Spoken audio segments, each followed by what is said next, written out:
Lijep pozdrav svima, nalazimo se u posljednjoj video lekciji o atomistima.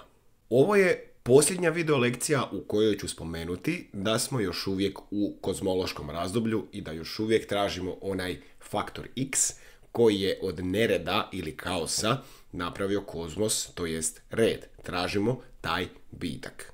Zaključnu video lekciju o atomistima započet ćemo njihovom epistemologijom ili gnoseologijom.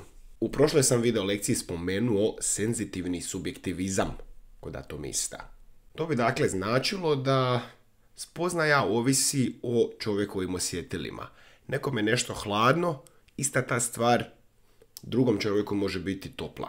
Nekom je nešto slano, ista ta stvar nekom drugom može biti neslana, pa će posoliti. Međutim, tu je Demokrit kao jedan od dva glavna predstavnika atomista nailazi uvijek na isto pitanje od strane drugih ljudi.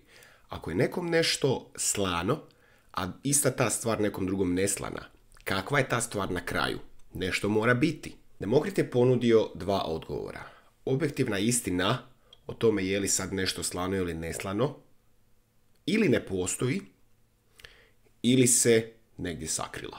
I atomisti su jedni od onih koji spoznaju dijele na dva različita stupnja. Prvi je mračna spoznaja, a drugi je razumna spoznaja. Pretpostavljate, nadam se, da se mračna spoznaja temelji na osjetilima. Dakle, osjetila nisu previše pouzdana u odnosu na viši stupanj spoznaje, a to je spoznavanje razumom.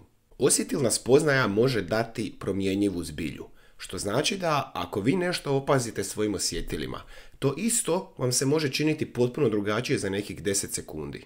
Tu vam je dobar primjer recimo parfem koji će imati intenzivan miris kad ga našpricate, ali će za 10 sekundi kad ga još malo protresete imati onako fin ostatak koji lijepo miriši. Razumna spoznaja nema promjenjivu zbilju. Velika je šansa da ono što ste spoznali razumom to tako i ostane. Ne samo nakon 10 sekundi, nego nakon određene veće jedinice vremena. Na koji način uopće spoznajemo ili osjetilima ili razumom? Tu dolazi teorija sličica koju su predložili atomisti.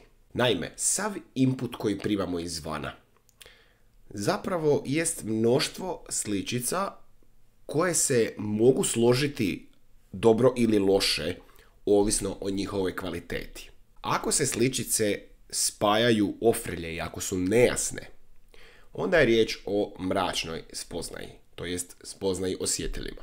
Ako se sličice fino poslože i ako su jasne, onda je riječ o razumnoj spoznaji.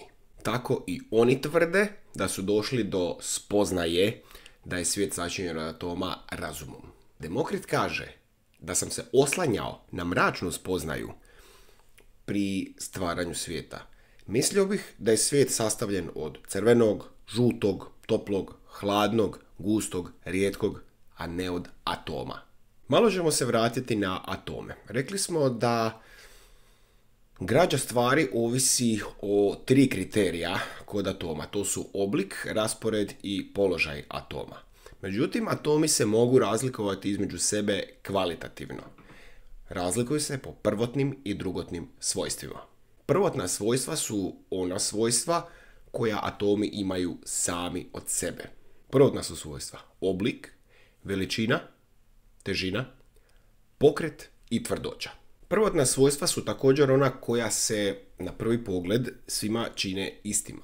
Primjerice, nekom će okus piva biti drugačiji dvijema različitim osobama, ali oni će manje više isto opisati oblik boce u kojoj se nalazi pivo. Sjetite se, oblik je prvotno svojstvo atoma. Dakle, ta su prvotna svojstva više objektivna, jer oko oblika, veličine, tvrdoće, pokreta i težine se možemo uglavnom složiti. Uvijek smo tu negdje u 10 deka s drugima. Drugotna su svojstva subjektivna. Boja, miris, okus, zvuk i tako dalje. To je do čovjeka. Nekom je nešto iritantno, nekom je nešto jarko, nekom je nešto slano, nekom je nešto mirišljavo, Dakle, riječ je o svojstvima koja ovise od individue do individue. Demokrit je imao i neki svoj etičko-politički sustav, međutim ne smatram da je to od neke velike vrijednosti jer je domet tom sustavu zaključak da je bolje promisliti prije nego što se nešto napravi, nego se poslije kajati. Mislim da je više Demokrita na svijetu gdje bi nam bio kraj. A što se tiče politike, govorio je da je u redu podložiti se zakonima i vladaru. Prilično konzervativno za nekog revolucionarnog tko je predložio atome kao bitak u ono doba. Kaže da je vladar zapravo na tom mjestu zato što je on mudriji od ostalih. Vi se pitate je li to istina? A zadovoljan čovjek bi trebao težiti nečemu što je zakonito i pravedno. Uloga stege je da sankcionira povredu jednog čovjeka nad drugim. Mislim da tu ne treba ići dalje po tom pitanju zato što se može iščitati da je bio konformist i da je više težio aristokraciji, a i nije iskreno znamenit po svojoj etici ili politici. I to je to od ovih zadrtih materijalista. Za ovu video lekciju koristio sam se udžbenikom Borisa Kalina Povijest filozofije, priručnikom za pripremu ispita iz državne mature iz filozofije Dunje Marušić-Brezetić, udžbenikom Filozof i ja Tomislava Reškovca, te filozofskom hristomatijom Povijest grčke filozofije Williama Keitha Chambersa Gathrija.